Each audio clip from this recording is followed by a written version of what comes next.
মহির কলম চ্যানেলে এখন লিগ্যাল স্টাডিজ। 14ই ডিসেম্বর ছিল জাতীয় লোক আদালত। তো মেনলি লোক আদালত নিয়ে একাধিক ভিডিও কিন্তু আমার এই চ্যানেলে দেওয়া আছে। আজকে যখন লোক আদালত অনুষ্ঠিত হচ্ছিল একটি কোর্টে আমিও উপস্থিত ছিলাম। সেখানে দেখলাম বিশেষ করে ব্যাংক রিলেটেড যে মামলা, অর্থাৎ ব্যাংকের অনেকে ঋণ নিয়েছিলেন, সেই ঋণ সময় মতো শোধ করতে পারেননি, অনেক অ্যামাউন্ট বেড়ে গিয়েছিল, সেটা ইন্টারেস্ট সহ।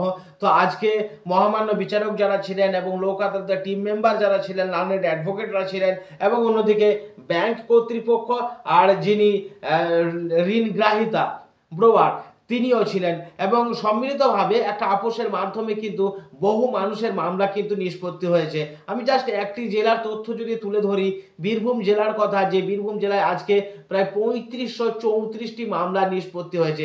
এটা শুধুমাত্র ব্যাংক রিলেটেড তা কিন্তু নয়, ব্যাংকের সঙ্গে মোটর ভেহিকেলস রিলেটেড যে অ্যাক্ট, অর্থাৎ মোটর অ্যাক্সিডেন্ট সংক্রান্ত মামলা, ইলেকট্রিসিটি, টেলিফোন বিল, বিভিন্ন মামলা মিলিয়ে প্রায় 3500 মামলা নিষ্পত্তি হয়েছে এবং 6,15,00,000 টাকা রিকভার হয়েছে। তো এটা যদি একটা জেলার চিত্র হয়, তাহলে আমাদের এটা বুঝতে অসুবিধা হয় না যে একটা রাজ্যে বা সারা দেশের প্রতিটি কোর্টে যে লোক আদালত অনুষ্ঠিত হলো, জাতীয় লোক আদালত 3 মাস অন্তর হয়ে থাকে, কত মামলা নিষ্পত্তি হলো।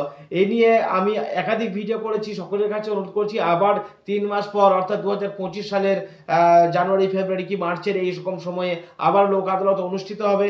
তো এই লোক আদালতের সুযোগ সুবিধা আপনারা উপভোগ করুন। আর এই লোক আদালত সম্পর্কে কি বললেন মহামান্য এক বিচারক মহাশয়া, যিনি ডিস্ট্রিক্ট লিগ্যাল সার্ভিসেস অথরিটির সচিব, সেই জাজ ম্যাডাম কি বলছেন একবার শুনে নিয়ে ভিডিওটি শেষ করব। এবছর অন্তিম এবং 4th ন্যাশনাল লোক আদালত বীরভূম জেলায় আয়োজিত করা হলো। এই প্রোগ্রাম আয়োজনে পরিচালনায় আছে বীরভূম জেলা আইনি পরিষেবা কর্তৃপক্ষ। সিউড়ি সদরের সাথে সাথে রামপুরহাট ও বোলপুর সাব ডিভিশনেও এই প্রোগ্রাম আয়োজিত হয়েছে।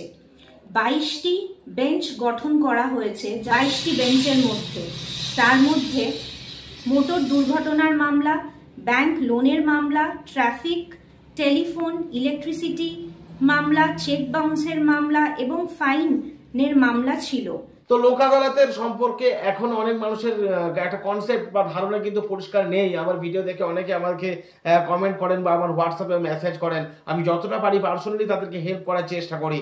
এই লোক আদালতে বহু মানুষের মামলা কিন্তু নিষ্পত্তি হলো খুব সহজেই, এবং যারা পারলেন এর সুযোগ সুবিধা উপভোগ করলেন। সকলের কাছে অনুরোধ করছি এই আইনি সুযোগ সুবিধাটা মানুষের দরজায় দরজায় পৌঁছে দিতে, access to justice for all, এই পৌঁছে দেওয়ার জন্য ভিডিওটি শেয়ার করবেন। লোক আদালত কিন্তু মানুষের সুবিধার্থেই, সুপ্রিম কোর্টের নির্দেশেই লোক আদালত অনুষ্ঠিত হয়। আপনারা সবাই লোক আদালতের সুযোগ সুবিধা উপভোগ করুন। ভালো থাকুন, সবাই ভালো থাকুন, নমস্কার।